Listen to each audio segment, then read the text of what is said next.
Perfecto, vamos a dar inicio ya a la sesión. Veo que la mayoría ya estamos conectados. Bienvenidos al webinar de hoy. Mi nombre es Nerea Pérez y formo parte del equipo de Deusto Business School.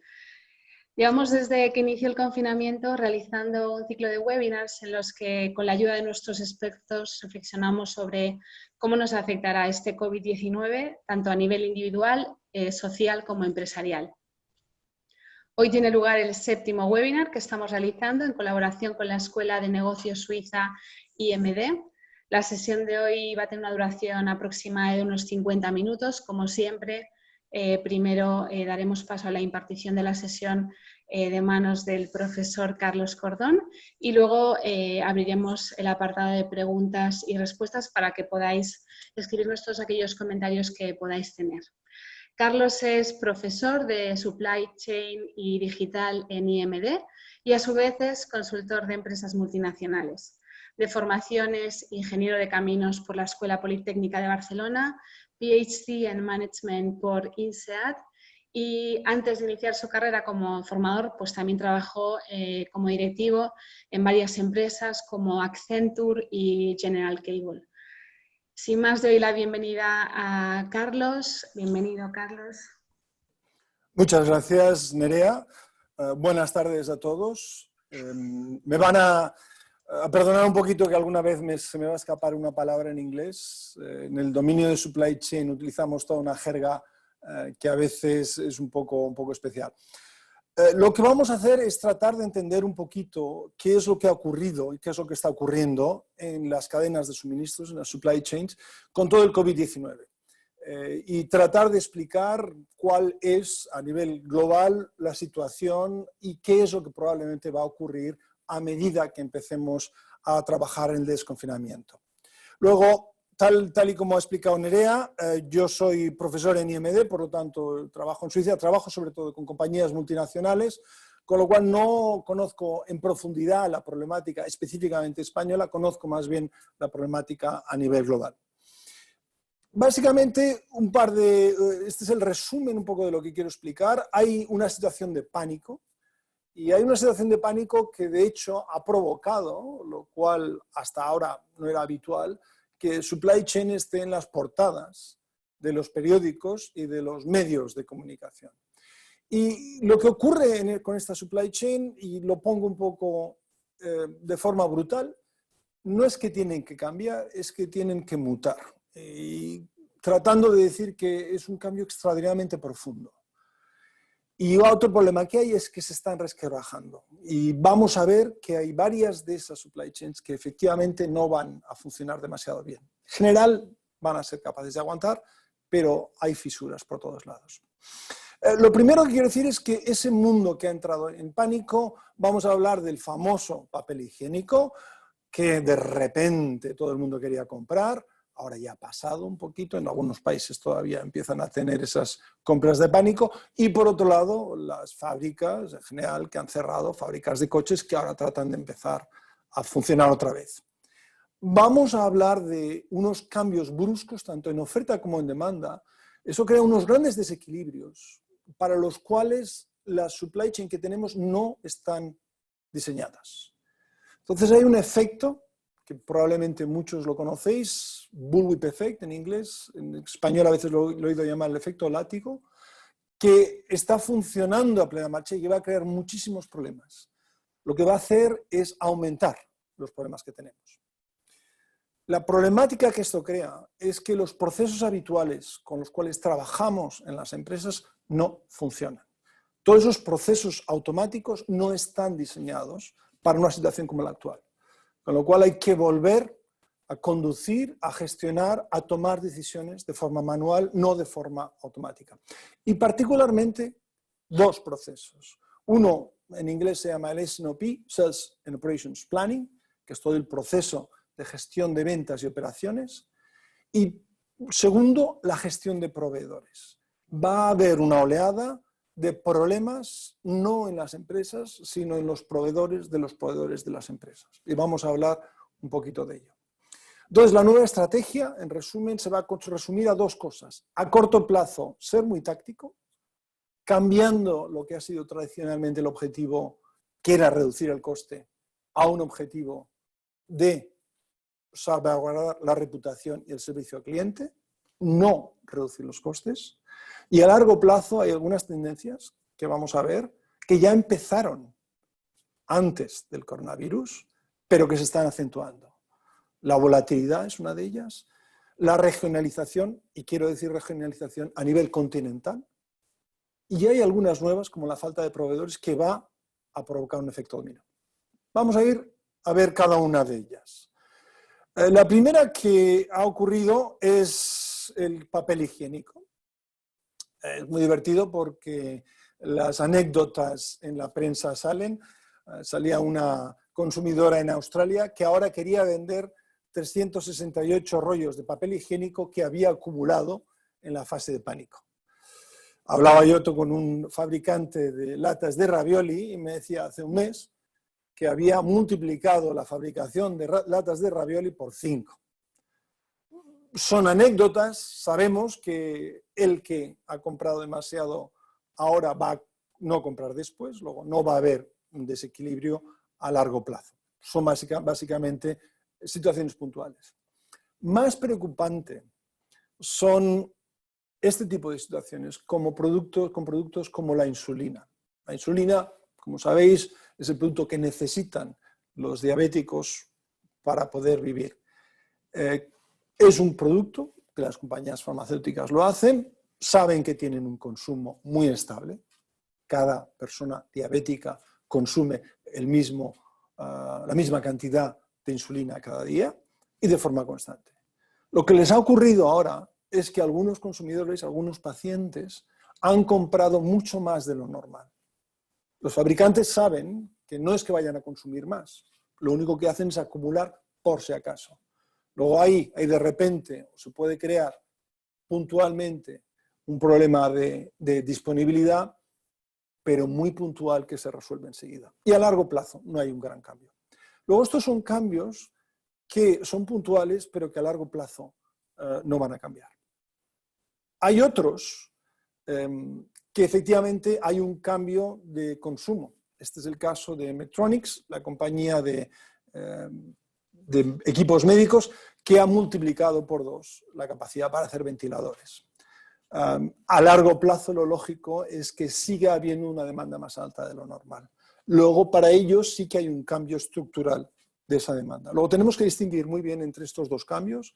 Es un cambio porque hay un punto de compra de pánico o de acumulación que a largo plazo no va a afectar, o es algo que efectivamente va a afectar a largo plazo.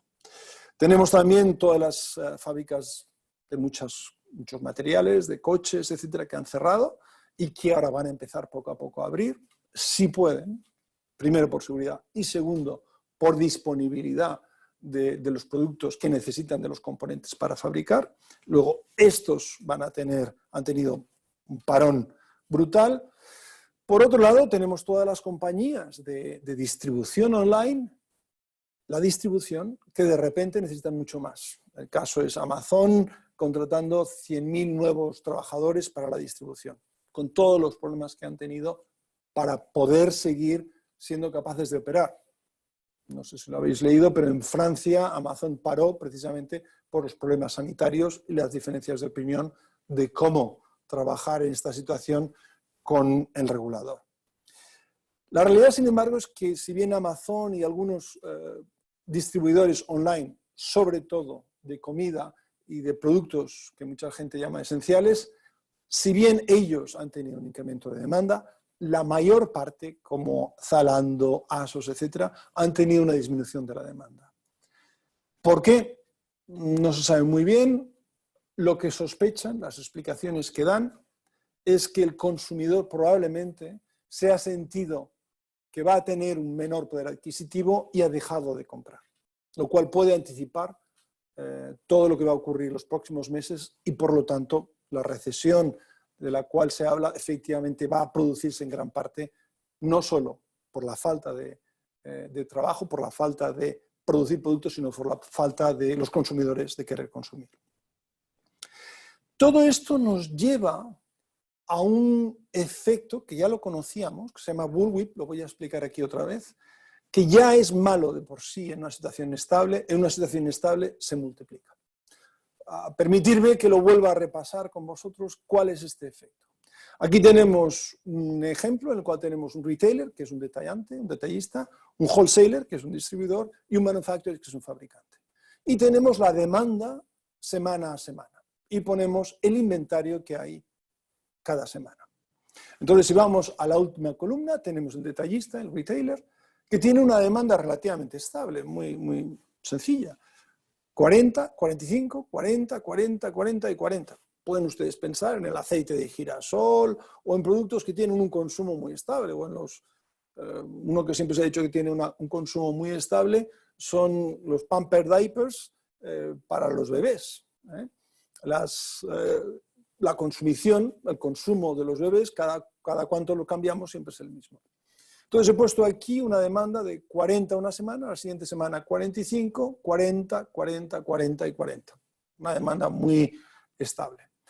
Supongamos, que puede ser relativamente normal, que el detallista tiene una política de decir, yo tengo como inventario, como stock de seguridad, cada semana, quiero quedarme al final de la semana con el equivalente de una semana de stock. Entonces, la semana 1 he tenido una demanda de 40 unidades, el lunes de la semana 2 tengo 40 unidades, si la semana 2 espero una demanda como la semana 1, 40, pues me voy al distribuidor, wholesaler, y le pido otras 40 unidades.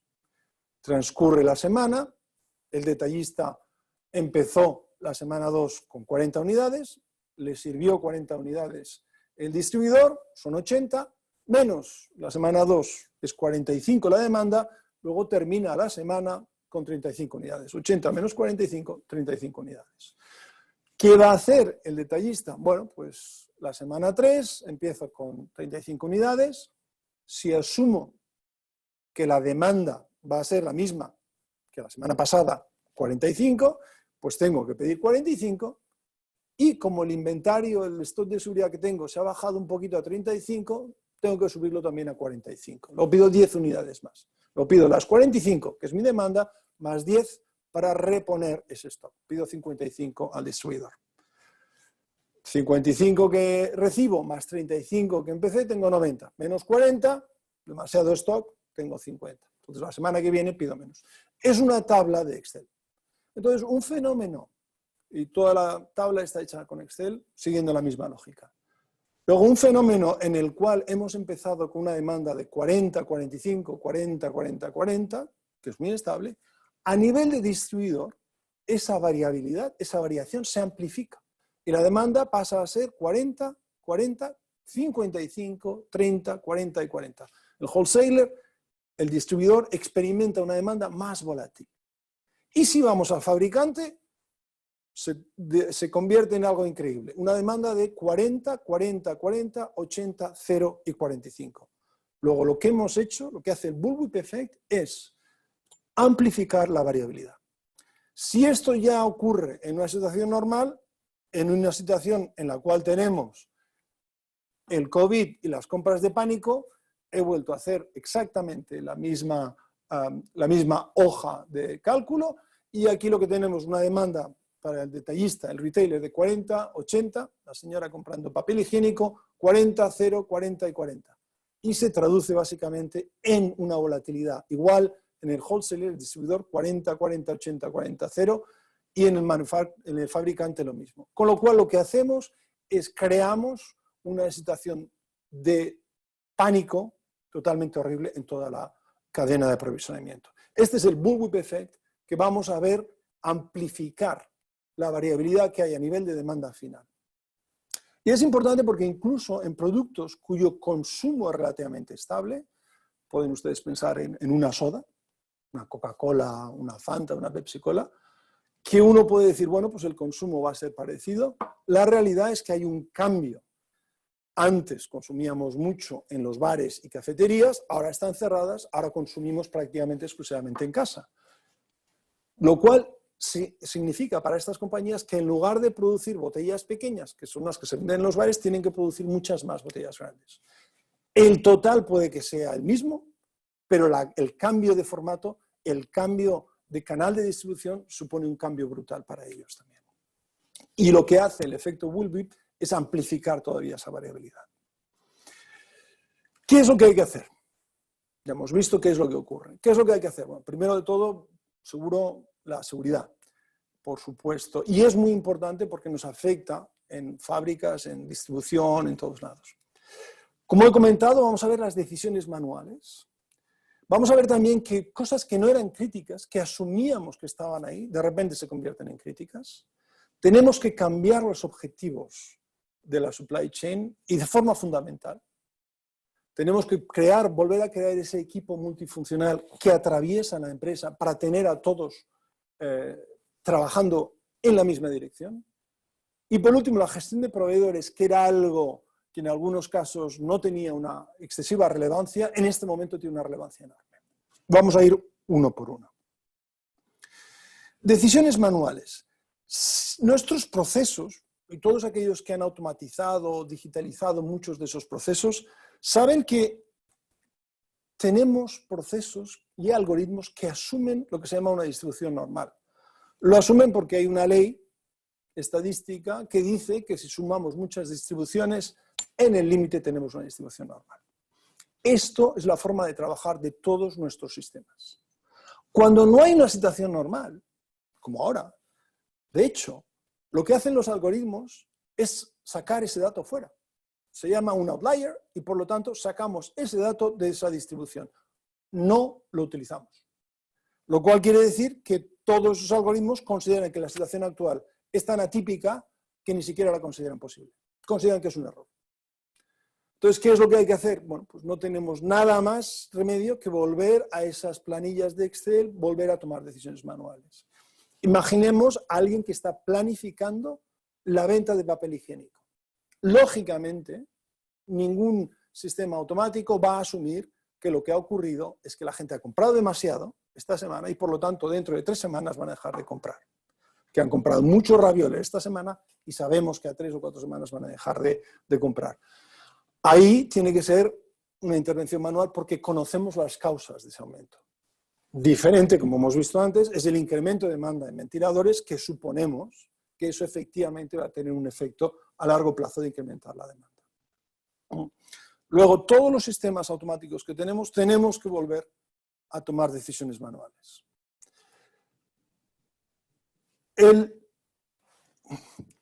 Tendríamos que pasar a la siguiente, se me ha interrumpido, no sé por qué, exacto. Queríamos aprender de eventos pasados. ¿Qué es lo que pasó en el pasado y dónde podemos aprender?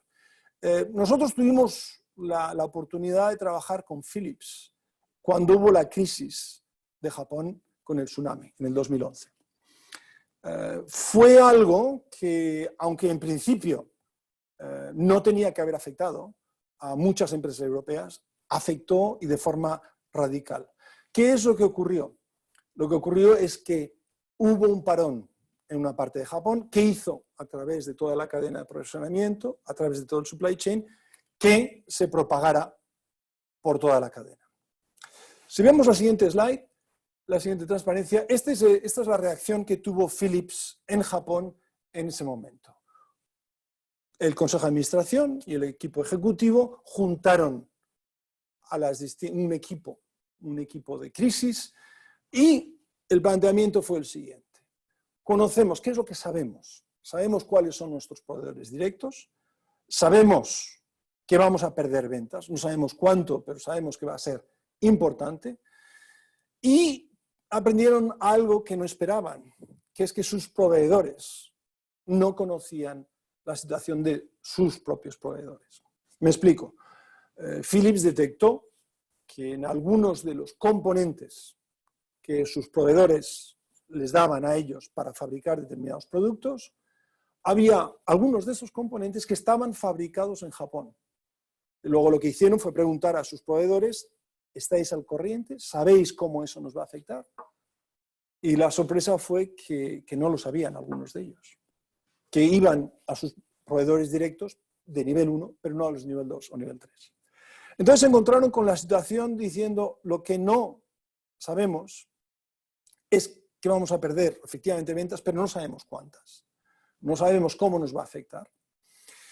No sabemos cómo identificar cuáles son los eslabones más débiles de la cadena. Es una cadena de aprovisionamiento.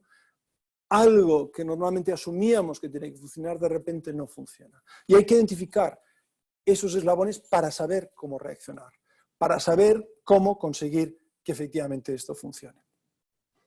En la siguiente transparencia vamos a ver cómo lo hicieron. Lo primero que hicieron fue identificar todos los proveedores, de los proveedores, de los proveedores. Bajaron a nivel 1, a nivel 2, a nivel 3 e incluso en algunos casos a nivel 4. ¿Por qué? Porque sabían que podían tener problemas efectivamente con esos componentes que, siendo muy baratos, a lo mejor había solo 1 o 2 proveedores. Identificaron, por lo tanto, los puntos débiles y tenían que desarrollar alternativas. Al desarrollar esas alternativas se encontraron con un aprendizaje que no esperaban. Primero se encontraron con que ellos son una gran empresa, pensaban que su poder como gran empresa frente a proveedores pequeños podían de alguna forma dirigir a esos proveedores. La realidad es que no, que tenían que colaborar con ellos, tenían que conocer los proveedores y sus proveedores, y estaban en competencia con compañías con las cuales ellos no creían que estaban en competencia. En aquel momento, por ejemplo, Apple dijo que tenía 30.000 millones para comprar componentes electrónicos. Y compró todos los componentes electrónicos que encontró, que al final iban en sus iPhones y en sus ordenadores, para asegurarse de que no tenían problema. Lo cual significaba, para una compañía como Philips, que también utiliza componentes electrónicos, que se encontraban compitiendo, no en el mercado con clientes, sino en el mercado de proveedores. Y se encontraron que los proveedores sirven primero a sus clientes más atractivos. Con lo cual se encontraron que era importante, algo que no se suele hacer mucho en grandes compañías, tratar bien a los proveedores y hacer que los proveedores entendieran lo importante que eran ellos para su compañía. En la transparencia siguiente vamos a ver un poquito cómo normalmente se clasifican los proveedores. Esto es lo que se llama la matriz de Kralik, tiene muchos años ya y muchos de vosotros probablemente lo utilizáis. Es una forma de segmentar los clientes, los proveedores. Por un lado, se cuantifica el impacto en los resultados, si es alto o si es bajo, y por otro lado, el riesgo de suministro, si es un riesgo bajo o alto. Y se clasifican en aquellos de bajo riesgo y de bajo impacto en los resultados, son compañías de suministro rutinario, comprar el papel para la máquina de fotocopiar, productos que son críticos porque el riesgo de suministro es alto, aunque la importancia de los resultados es bajo. Podéis pensar en muchos componentes que son muy baratos, pero que sin ese componente no se puede fabricar ese coche. Otros en los cuales el riesgo de suministro es bajo, pero el impacto es grande. Ahí hay que utilizar toda la fuerza de compras para conseguir un buen precio. Podéis pensar en commodities como la electricidad, el petróleo. Y finalmente, aquellos que tienen un riesgo de suministro alto y un alto impacto en resultados, que se suelen llamar estratégicos. Esta es la clasificación que hacemos. ¿Qué es lo que ocurre con el COVID? Con el COVID-19 lo que ocurre es que el riesgo de suministro para muchos componentes pasa de bajo a alto, con lo cual muchos proveedores que eran rutinarios de repente se convierten en críticos. Muchos proveedores que tenían esa clasificación de apalancado, de repente se convierten en críticos. Con lo cual, pues, nos encontramos que todo es crítico y aquellos proveedores que ni siquiera pensábamos que iban a ser un problema, de repente se convierten en un gran problema.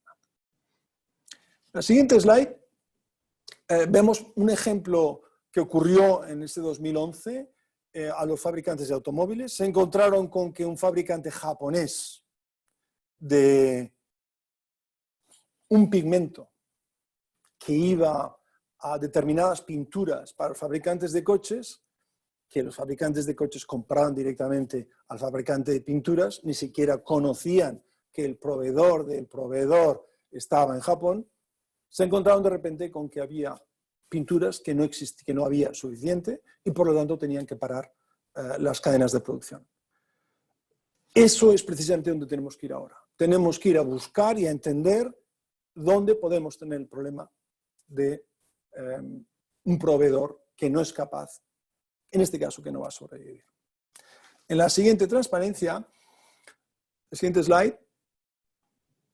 Álvaro, gracias. Entonces, ahora lo que tenemos que hacer es cambiar de objetivos. El objetivo del supply chain hasta ahora, en los últimos 10, 15, 20 años, ha sido servir al cliente. Tenemos un acuerdo, un nivel de servicio, de forma fiable, con una buena calidad, la calidad que hemos acordado, y al coste más bajo. Luego, el objetivo era, dado ese entorno en el cual tenemos un nivel de servicio, una calidad determinada, bajar al máximo el coste. Ese es el objetivo del supply chain. Ahora ya no es el objetivo. Bajar el coste no es el objetivo. Ahora hay que ir hacia atrás y decir cuál es el objetivo del negocio, dado que probablemente no podemos servirlo todo. Antes asumíamos, si soy un fabricante de un producto, que voy a fabricar todo lo que me pide el cliente. Ahora, en esta situación, probablemente no voy a ser capaz, por toda esa variabilidad, por falta a lo mejor de determinados suministros, de fabricarlo todo. Con lo cual tengo que trabajar con el resto de la organización para determinar a quién le servimos primero, qué fabricamos, porque no podemos fabricarlo todo. Eso es algo que no hemos hecho nunca. En los últimos 15, 20 años, la mayor parte de las cadenas de suministro han sido capaces, o el objetivo era suministrar todo lo que el cliente pedía. Ahora no estamos en esa situación y nuestros procesos no están diseñados para eso. Ahí es donde viene el gran desafío. La siguiente slide, vemos el tipo de equipo que necesitamos poner en marcha.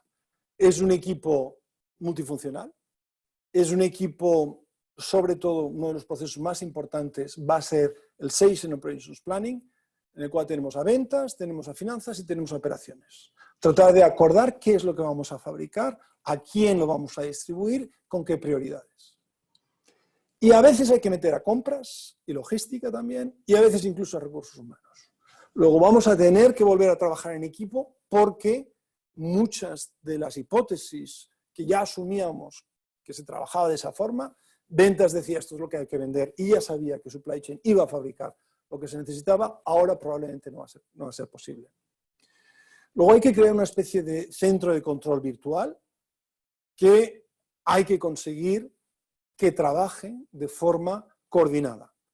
Y los sistemas y los procesos que teníamos antes, que eran automáticos, esos no funcionan. Luego hay que hacerlo otra vez de forma manual. En la siguiente slide, lo que vemos... Álvaro, perdona, ¿me puedes poner la siguiente slide? Sí. La parte de compras. La parte de compras es una parte que es un ejercicio un poco de detective. Hay que identificar no solo a los proveedores, sino a los proveedores de segundo nivel, y a los de tercero y a veces a los de cuarto. Uno de los grandes dilemas va a ser que muchos de vuestros proveedores no van a querer clarificar o explicar cuáles son sus propios proveedores. Consideren que eso es un secreto de negocio. La realidad es que, dada la situación, no hay más remedio que colaborar. Hay que identificarlos, tanto a los de componentes de materias primas o de componentes como a los de servicios. Ya habéis visto lo importante que ha sido toda la logística. Y hay que trabajar con ellos para buscar alternativas. Es la forma más efectiva. En lugar de buscar alternativas sin ellos, mi consejo, lo que he visto que funciona mejor, es trabajando con ellos para buscar alternativas. Y la última palabra que pongo ahí es cuidarlos. Y digo cuidarlos porque muchos, o una parte relativamente importante, pueden tener dificultades financieras. Pensar aquellos proveedores que tenéis en Asia, en Bangladesh, en la India, en determinadas zonas donde no hay tanto apoyo a nivel estatal para que estas compañías sobrevivan, o incluso en Europa. Muchas de estas compañías pueden no sobrevivir o tener dificultades financieras. La forma de trabajar habitualmente es decir, bueno, pues buscaremos una alternativa. La realidad puede ser que no haya muchas alternativas y por lo tanto que haya que hacer un esfuerzo especial para asegurarse que esos proveedores sobreviven. Si vamos a la siguiente transparencia, siguiente slide. Luego, a corto plazo, ¿qué es lo que hemos dicho que hay que hacer? Hemos dicho seguridad lo primero, Hemos hablado de decisiones manuales y para ser un profesor que ha predicado y trabaja mucho en la parte digital y que fui un antiguo CIO, es difícil decirlo, pero es la realidad. Hay que volver a tomar decisiones manuales, dada la situación. Lo que no es crítico, hemos visto que se convierte en crítico. Todo lo que era algo fácil de obtener puede convertirse en difícil. Hay que cambiar los objetivos, no hay que reducir el coste. Hay que tener un equipo de crisis multifuncional. Los proveedores hay que cuidarlos. Y la estrategia, si queréis, se puede resumir en una palabra que es sobrevivir. Ahora vamos a ver en la siguiente slide, vamos a ver a largo plazo. A largo plazo tenemos que ver, se habla de escenarios, UWW, ahí ya me remito un poco a la charla que dio Arturo, el cual hablaba de la situación a nivel mundial de la economía. Vamos a ver si hay cambios en los comportamientos de los consumidores. Puede que haya que hacer bastantes inversiones en almacenes y logística debido al cambio del comportamiento del consumidor. Hay una aceleración de un apocalipsis que se hablaba del comercio de detalle que va a acentuarse y va a haber que tener supply chains mucho más adaptables. Regionales, y por regionales quiero decir a nivel continental. Y como he dicho, proteger a largo plazo la supervivencia de los proveedores.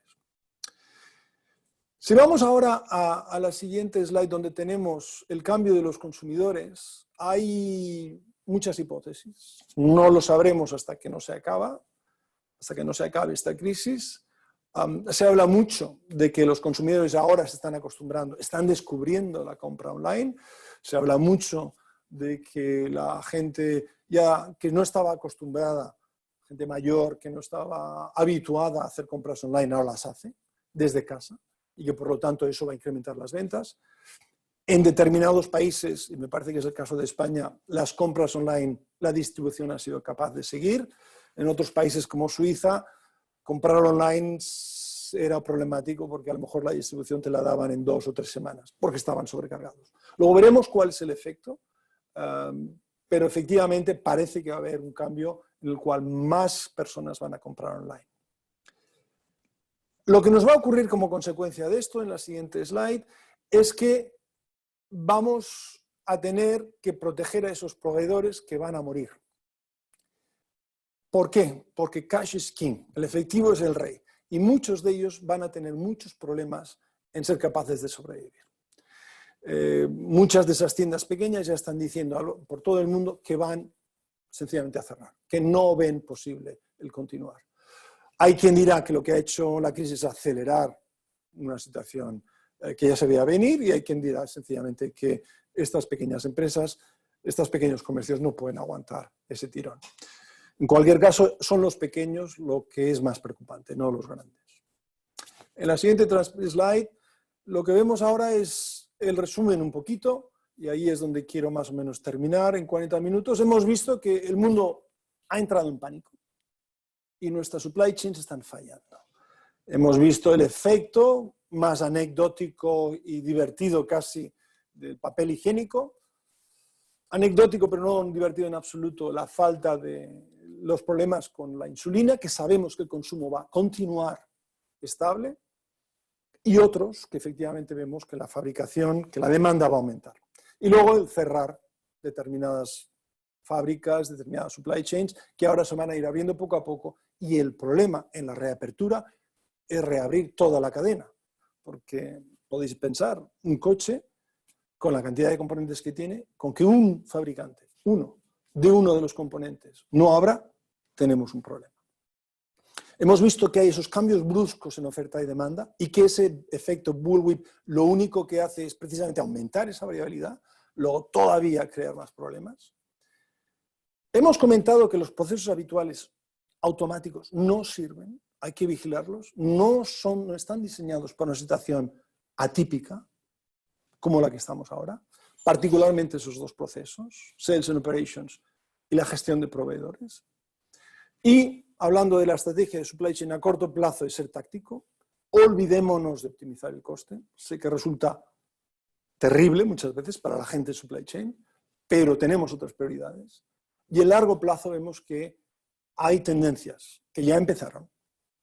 La regionalización, lo contrario de la globalización, más volatilidad y algunas, como es problemas en algunos proveedores, que se van a acelerar. Esto es un poco lo que quería comentar y ahora daría yo paso a las preguntas y le diría a Nerea que ella me ayude a seleccionar qué preguntas contestar. Muy bien, pues vamos a dar lugar al apartado de preguntas. Ya tenemos la primera, es de Íñigo Arbiol. Dice, ¿qué papel puede jugar la diplomacia empresarial en ese cuidar al proveedor? Creo que es un papel muy importante porque no conozco muchas empresas españolas, pero las pocas que conozco, todas ellas están preocupadas. Están preocupadas por proveedores en determinados países, asiáticos, etcétera, y esos proveedores crearían un problema en cadena. Luego, la diplomacia española, efectivamente, yo creo que ahí tiene que ser, de alguna forma, un catalizador para identificar qué proveedores vamos a necesitar. Dejadme coger un ejemplo muy sencillo. Todo el mundo ha hablado de proveedores esenciales y los que lo son, los que no lo son. Algo tan sencillo como, y digo sencillo, porque parece sencillo hacer una mascarilla, necesita una máquina. Estas máquinas tienen recambios y estos recambios tienen fabricantes detrás. Entonces, muchas veces, los fabricantes lo saben muy bien, necesitan el soporte de esos talleres, de esas empresas de reparación, y esas empresas de reparación tienen que considerarse muchas veces que son indispensables. A veces esos componentes están en países y están en áreas donde efectivamente están perdidos. Es un buen fabricante en otro país. Ahí la diplomacia yo creo que tiene que ayudar precisamente a tratar de identificar dónde están y tratar de ayudar a salvarlos, de alguna forma, a mantenerlos en funcionamiento. Muy bien, muchas gracias. Tenemos también la segunda pregunta, que es de Marta Aguilar. ¿Qué ayudas echas en falta que nos están dando en España? Ahí me cogéis un poquito en falso porque, como he dicho, no conozco muy bien la economía española. Yo lo que sí veo es, por lo que entiendo que está ocurriendo con algunas empresas españolas, que hay una serie de ayudas, precisamente, se habla siempre sobre todo de ayudas en forma de créditos, de ayudas en forma de alguna manera salvar el empleo.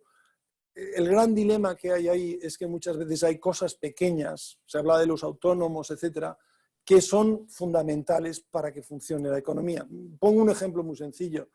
No sé si lo sabéis, pero hasta el año pasado y el anterior había un problema de conductores de camión. Faltan conductores de camión para distribuir sencillamente los productos. Entonces, todos esos autónomos que son conductores de camión, pues efectivamente necesitamos sobresalvarlos. No sé hasta qué punto, no sé en España, también sé que en otras economías están tratando de mirarlos, pero muchos son empresas muy pequeñitas. Esas empresas necesitan salvarse porque si no, es que no sé cómo vamos a llevar los productos a los supermercados.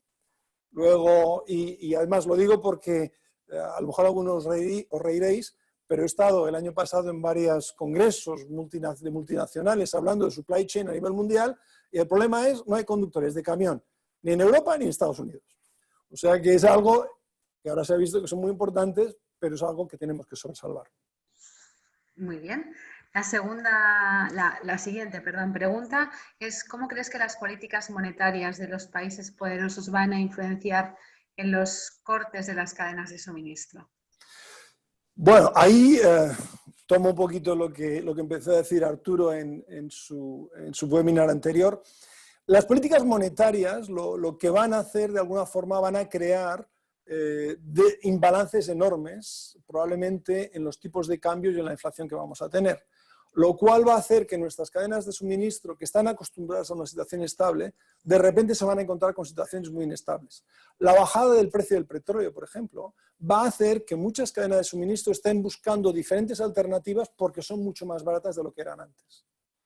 Entonces, eso va a crear todo lo que crea inestabilidad. Volvemos a ese bullwhip effect. Imaginaros sencillamente que una empresa que decide pues, que todos sus productos de alimentación, en lugar de ir con este tipo de plástico, va a ir con este otro. O en lugar de utilizar este material, vamos a utilizar este otro, ahora que es mucho más barato. Entonces, esto puede crear variaciones en toda la cadena que son enormes. Entonces, la política monetaria de los países, ¿qué es lo que va a ocurrir? Pues que en un momento determinado el tipo de cambio va a efectivamente hacer un efecto yo-yo. En Europa yo creo que no va a ser tan grande porque afortunadamente está el euro. Yo vivo en Suiza y nos asustamos cada vez que vemos todo esto de qué va a pasar con el franco suizo. Pero bueno, podemos pensar lo mismo con respecto al dólar o con respecto al yen chino, que eso va a hacer un efecto yo-yo. De hecho, una de las grandes cosas que ha ocurrido en las cadenas de suministro, que es la globalización, la fabricación en China, todo el mundo se estaba yendo de China ya hace 2 años porque la moneda estaba en una situación en la cual los chinos ya no eran tan baratos. Por eso la gente se va a Bangladesh y a la India. Ahora lo que puede ocurrir precisamente es que todavía se ponga más caro. Con lo cual, el regionalizar, el traer hacia casa otra vez esa fabricación se verá influenciado. Si no es únicamente por ser caro, sí por la variabilidad. Lo que no queremos es que suba y baje de golpe, con lo cual nos lo vamos a traer más cerca de casa, esa regionalización. Muy bien, creo que has respondido algunas de las preguntas que se habían hecho durante la pregunta anterior. Silvia nos pregunta, ¿cómo se casa la tensión en supply chain con las tensiones de tesorería? ¿Hasta qué nivel de proveedor conviene bajar para negociar ampliaciones de plazos de pago a proveedor? Es una pregunta muy buena, porque es una pregunta muy importante. Os voy a dar un ejemplo. Hay una gran multinacional, algunos de vosotros a lo mejor trabajáis con ella, que se llama Unilever, que en un momento determinado lo que empezó era a trabajar precisamente con toda la cadena de proveedores, particularmente en la India, donde tenían muchísimos proveedores de té que eran pequeños, para ayudarles. ¿Cuál es la idea? La idea es, un banco tiene una gran confianza en una gran compañía como Unilever. Sin embargo, frente a un pequeño agricultor no va a tener esa misma confianza, ni le va a dar, por lo tanto, esos préstamos a nivel tan barato. Entonces, Unilever utilizaba su potencia financiera para decirle al banco, yo te garantizo ese préstamo a ese pequeño agricultor, porque yo sé que me va a dar, lleva años dándome el té, me lo va a dar y lo va a poder pagar. Eso quiere decir que va a haber que hacerlo hasta segundo, tercero y cuarto nivel. Y ahí, precisamente, es donde la tesorería, la función de tesorería tiene que ir y tratar de entender no solo cómo va a ayudar, sino tratar de entender la situación financiera de esos proveedores, que aunque la gente de compra sabe analizarlo, la gente de tesorería es mucho mejor, porque es su trabajo. Entonces ahí hay todo un trabajo de colaboración muy importante y, desafortunadamente, muy laborioso y difícil de hacer. Con lo cual, es curioso, porque hay empresas que están paradas, no fabrican nada, pero la gente de finanzas y de supply chain están trabajando todos como locos, precisamente para tratar de ver cuál va a ser la situación y prevenir que tengan problemas cuando arranquen. La siguiente pregunta es de Hernando Alcorta y nos pregunta, ¿qué impacto tendrán las empresas que producen y venden artículos de lujo cuando el mundo entero está pensando en una concienciación de adquirir bienes básicos? Esa, si alguien sabe la respuesta, eso es la lotería. Es difícil saberlo, es muy difícil porque una de las cosas que está ocurriendo, todas estas compañías de lujo siguen operando online, siguen vendiendo, mucho menos de lo que les gustaría, lógicamente, pero todo va a depender de esa reacción del consumidor. Hay un fenómeno muy curioso, y en eso tendría que ser Arturo, no yo el que lo comentara, que es que muchas veces en épocas de crisis las empresas de lujo van muy bien, porque precisamente se dice, estadísticamente no creo que sea posible probarlo, se dice que los ricos se convierten en más ricos y los pobres en más pobres. Ahí la definición de ricos y pobres es muy complicada. Pero sí es cierto que las empresas de lujo en general no suelen salir tan mal paradas en las épocas de crisis. Esta crisis es muy distinta de las anteriores, con lo cual muy difícil preverlo. Mi opinión es que efectivamente, si vías muchas empresas de lujo, lo que hacen es vender el lujo barato. Una empresa como Luxottica dice, nosotros vendemos unas gafas Chanel a un precio que un consumidor normal se lo puede comprar. Y es el primer artículo de lujo que se compran. Ahí sí que efectivamente creo que pueden sufrir. Si vamos a nivel de más arriba, con precios mucho más altos, probablemente no se verán afectadas. Eso es un poco lo que nos dice la historia. Pero ya veremos qué es lo que ocurre. La teoría, muy bien. La teoría. Pues la siguiente pregunta viene de Joan Grasas Guiset y dice, ¿se puede replantear las políticas de stock cero, just in time, etcétera? Hay dos, aquí siempre ocurre lo mismo. Cada vez que hay un problema, hay una crisis, todo el mundo dice la política de stock cero, just in time no sirve para nada. Yo me acuerdo hace muchos años cuando un proveedor de Toyota tuvo un incendio y la consecuencia fue que paró la fábrica durante una semana. Entonces todo el mundo dijo, ahí veis la consecuencia del stock cero. La realidad fue que sí, durante una semana pararon, pero durante 20 años apenas tenían stock.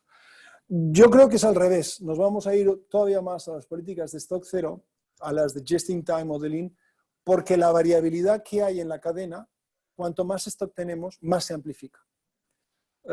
Pongo un ejemplo. Imaginar sencillamente que antes de la crisis un fabricante de, no lo sé, un fabricante de comida que tiene dos canales de distribución, uno para la hostelería y otro, por lo tanto, un paquete grande y otro, un paquete pequeño para el supermercado. Si tiene mucho stock, ¿qué le ha pasado? Pues que todo el stock que tienen paquetes grandes para la hostelería no ha tenido nada que hacer con él. Le ha faltado el mismo stock, el mismo producto para el supermercado. Yo creo que al contrario, más flexibilidad nos lo da el stock muy reducido. Con la excepción, una gran excepción, de productos que son muy necesarios, como la insulina, etcétera, que tenemos que tener un stock de seguridad, no operativo, pero de seguridad. Pero haber solucionado un poquito. La siguiente pregunta es de Daniel Obeso, es una pregunta larga. Dice, en pagos internacionales que conllevan cambios de divisas hay un riesgo de volatilidad de la divisa y un retraso en las transparencias. Algunas empresas están utilizando cripto respaldada por el dólar, como por ejemplo la cripto XRP, que es la que utiliza por ejemplo el Banco Santander. ¿Ves una aceleración de las monedas digitales como solución al problema de los pagos internacionales? Esta es una pregunta muy cargada, pero la respuesta es muy sencilla. Hace 2 años Arturo y yo nos peleamos, tuvimos una pelea en público en frente de 200 personas, me llevé incluso los guantes de boxeo, porque él estaba a favor de las criptomonedas y yo en contra. Entonces os voy a explicar por qué. La criptomoneda va muy bien por una razón. Los sistemas de cambio de moneda, de transferencia, son muy ineficientes. Yo si quiero hacer una transferencia de Suiza a España, va a tardar varios días, cuando lo lógico es que fuera instantáneo. Entonces, cuando un proceso es ineficiente, las criptomonedas van muy bien. Otro problema distinto es el utilizar algo como lo que se llama crypto chains en la supply chain, donde ahí tenemos todo un proceso físico que tiene que llevarse a cabo. Ahí puede que ya no sea tan interesante. Y ahí es donde teníamos la discusión. Arturo, con buen criterio, decía, en la parte financiera sí, luego la criptomoneda como moneda, efectivamente, para acelerar esas transacciones y disminuir ese riesgo.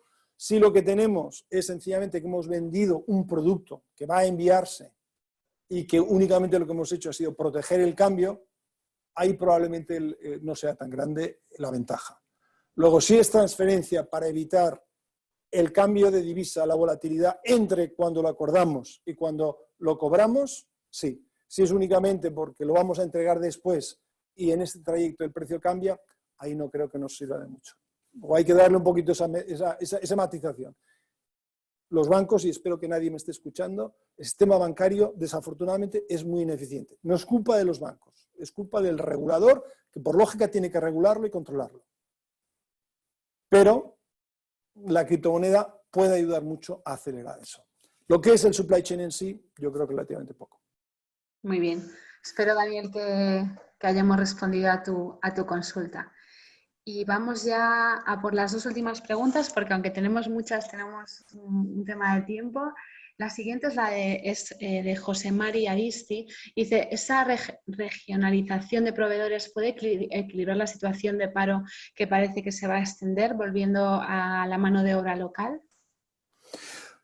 Pues sí y no. Y digo sí y no por lo siguiente. Lo lógico es que efectivamente cree más trabajo a nivel local, porque se va a regionalizar más. Luego, todas esas empresas que estaban en China, en Japón, en la India, algunas de ellas van a volver, no todas.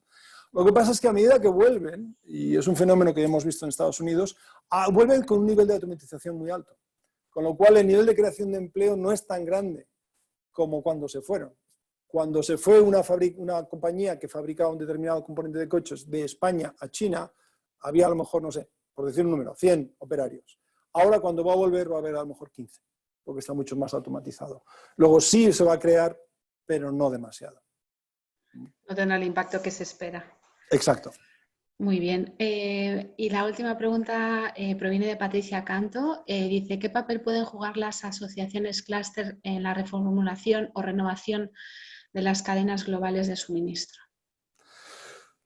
Es una pregunta muy interesante, porque uno de los grandes dilemas para muchas compañías para volver a localizar, a traer de alguna manera esas fábricas, no es la fábrica en sí, sino es todo el clúster que hay alrededor. El típico ejemplo es el iPhone. La fabricación del iPhone es en Shenzhen. ¿Y por qué en Shenzhen? Bueno, el coste de ensamblaje es pequeño. No habría una gran diferencia hacerlo en Estados Unidos. El coste de ensamblaje de un iPhone es alrededor de los $10. Hacerlo en Estados Unidos costaría 30. Y podéis decir, bueno, dado el precio que tiene un iPhone, pues que lo hagan en Estados Unidos. No es ese el desafío. El desafío es que todos los componentes y todos los proveedores están alrededor de esa zona y lo llevan ahí. Entonces hay que llevarse no solo a Foxconn, quien es quien asembla el iPhone, sino a todos esos proveedores, a todo ese clúster de ahí.